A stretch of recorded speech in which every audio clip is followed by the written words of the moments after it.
एक किसान है जो अपनी फसल उगने के बाद आड़तीये के थ्रू मंडी जाता है और अपनी फसल बेच के आता है।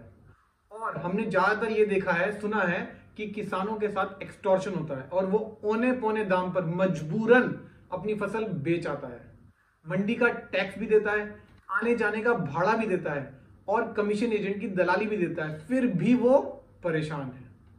इसी परेशानी को खत्म करने के लिए सरकार 3 फार्म बिल्स लेकर आई है। आइए इन तीनों को डिटेल्स में आगे जानते हैं और ये भी जानते हैं कि अपोजिशन और फार्मर भारत बंद का सच क्या है। उससे पहले please subscribe to my YouTube channel Anirudh Jain.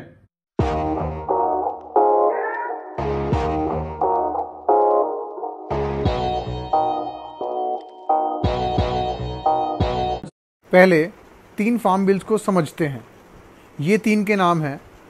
First, farmers produce trade and commerce promotion and facilitation bill 2020। दूसरा, farmers empowerment and protection agreement on price assurance and farm services bill 2020। और third, essential commodities amendment bill 2020। ये 3 bills क्यों लाए गए? पहला, government regulated mandis और APMCs की monopoly को तोड़ने के लिए, जिससे किसान अपनी उपज डायरेक्टली प्राइवेट सेक्टर को बेच सके। एपीएमसीज में एक्सप्लॉयटेशन का और इरेगुलरिटीज का मुद्दा काफी पुराना है जो उठता रहा है, because their functioning is still inefficient, opaque, politicised and over controlled by state. Second, contract farming का लॉ इसलिए लाया गया जिससे कि एक लीगल फ्रेमवर्क किसान एक प्राइवेट कंपनी के साथ तैयार कर सके, एक डील कर सके और अपनी फसल को डायरेक्टली लीगल फ्रेमवर्क के थ्रू बेच सके। थर्ड, एग्रीकल्चर बिजनेस कंपनीज को स्टेट और सेंटर की अनवांटेड इंटरवेंशन थ्रू लॉ उससे बचाने के लिए इस लॉ को लेकर आया गया।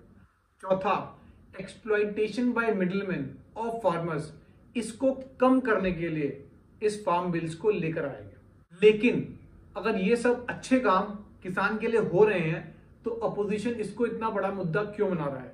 क्या अपोजिशन झूठ बोल रहा है? आइए एक एक करके जानते हैं। सबसे पहला मुद्दा बनाया गया, डर फैलाया गया कि एमएसपी हट जाएगा और किसान को बहुत ज्यादा घाटा होगा। ये मुद्दा निराधार है। सरकार ने इसको खारिज कर दिया है और सरकार ने तीनों लॉ पास करने के बाद एमएसपी अनाउंस भी किया और बढ़ाया भी है। दूसरा मुद्दा यह बनाया जा रहा है कि एपीएमसीज मंडीज जो भी हैं वो सब खत्म हो जाएंगी, रेवेन्यू गिरेगा। सरकार ने इस बात को भी खारिज कर दिया है। एपीएमसी मंडीज वैसी की वैसी रहेंगी, सेम टू सेम रहेंगी और किसान, फ्रीडम है किसान को कि वो अपनी उपज एपीएमसी मंडी में बेचे या प्राइवेट सेक्टर को बेचे।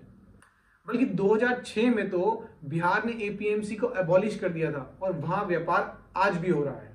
तीसरी बात जो बोली जा रही है कि ये है किसान लीगल बॉन्ड्स बनवाकर फंस जाएगा, बल्कि सरकार ने तो किसान को freedom to withdraw from agreement without penalty की छूट दी है।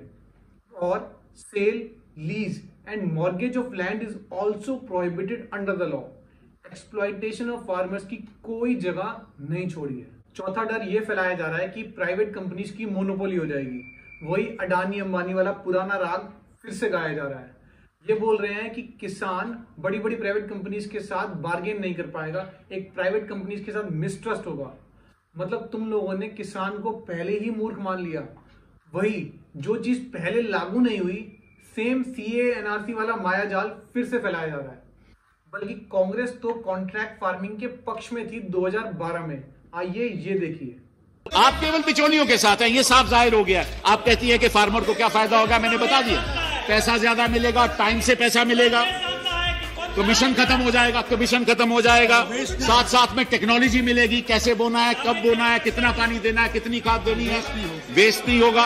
और उसका एक श्योर बायर है, उसका बायर पक्का है, क्योंकि एक समझौता हो गया अपनी। सरकार का तो ये कहना है कि इस लॉ से ट्रांसपोर्टेशन कॉस्ट किसान की कम होगी, टेक्नोलॉजी ट्रांसफर होगा बाय प्राइवेट कंपनीज और एग्रीकल्चर सेक्टर में इन्वेस्टमेंट बढ़ेगी, कोल्ड स्टोरेजेस बनेंगे, फूड प्रोसेसिंग यूनिट्स बनेंगे, which is the prime need of the hour. और पांचवा मुद्दा, सबसे बड़ा मुद्दा यह बनाया जा रहा है कि इसको ऑर्डिनेंस रूट के थ्रू क्यों लेकर आए, इन बिल्स पे चर्चा क्यों नहीं हुई। चर्चा तो सीए और एनआरसी पे भी हुई थी, फिर भी दंगे हुए।